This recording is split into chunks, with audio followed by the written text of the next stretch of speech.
Fat కూడా వాడారని, ఏది గీకు బదులు. బాధేస్తుంది. ఎలాంటి కెమికల్స్ అంటే మన బాత్రూముల్లో వేసి క్లీన్ చేసే కెమికల్ ని ఈలో వేసి. తిరుమల లడ్డు కల్తీ వ్యవహారంపై సుప్రీంకోర్టు కీలక వ్యాఖ్యలు చేసింది. జంతువుల కొవ్వు కలిసింది అని చెప్పడానికి మీరేమైనా నిపుణులా అని ప్రశ్నించింది. What are you talking? What I talking అన్నాడు. చాలా స్పష్టంగా పంది మాంసం ఉందని, అదే విధంగా బీఫ్ ఫ్యాట్ ఉందని, ఫిష్ ఆయిల్ అంటే చేప ఉందని చాలా స్పష్టంగా చంద్రబాబు నాయుడు గారు ఎవరైనా మాట చెప్తే ఆధారాలతో చెప్తారు. అందుకే నేను చెప్పారు, ఈ రోజు ఆధారాలు మేము బయట పెట్టాం. తిరుమల లడ్డు కల్తీ వ్యవహారంలో ఏమైనా ఆధారాలు ఉంటే సిబిఐకి ఇవ్వాలని సూచించింది సుప్రీంకోర్టు. ఇది ఒక పదార్థం, ఒక విష పదార్థాన్ని తీసుకొచ్చి లడ్డూ తయారు చేసినట్టుగా రిపోర్ట్ లో ఉంది. మే తిన్నది లడ్డూ కాదు, మే తిన్నది రసాయనమా, మే తిన్నది విషమా.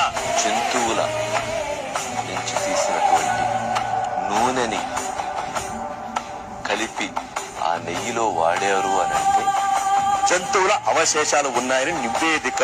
తిరుమల శ్రీవారి లడ్డూ ప్రసాదంలో వాడే నెయ్యిలో జంతువుల కొవ్వు ఉంది.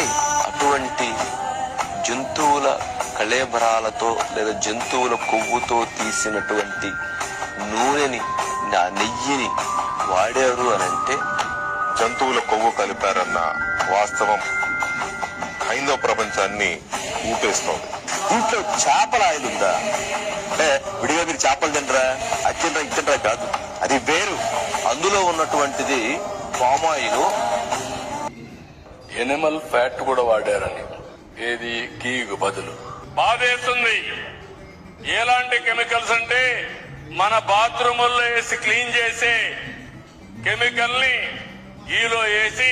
తిరుమల లడ్డు కల్తీ వ్యవహారంపై సుప్రీంకోర్టు కీలక వ్యాఖ్యలు చేసింది. జంతువుల కొవ్వు కలిసింది అని చెప్పడానికి మీరేమైనా నిపుణులా అని ప్రశ్నించింది. What are you talking? What I talking అన్నాడు.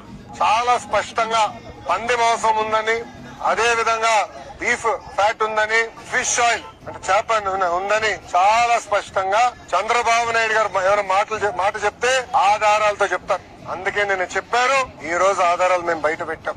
తిరుమల లడ్డు కల్తీ వ్యవహారంలో ఏమైనా ఆధారాలు ఉంటే సిబిఐకి ఇవ్వాలని సూచించింది సుప్రీంకోర్టు.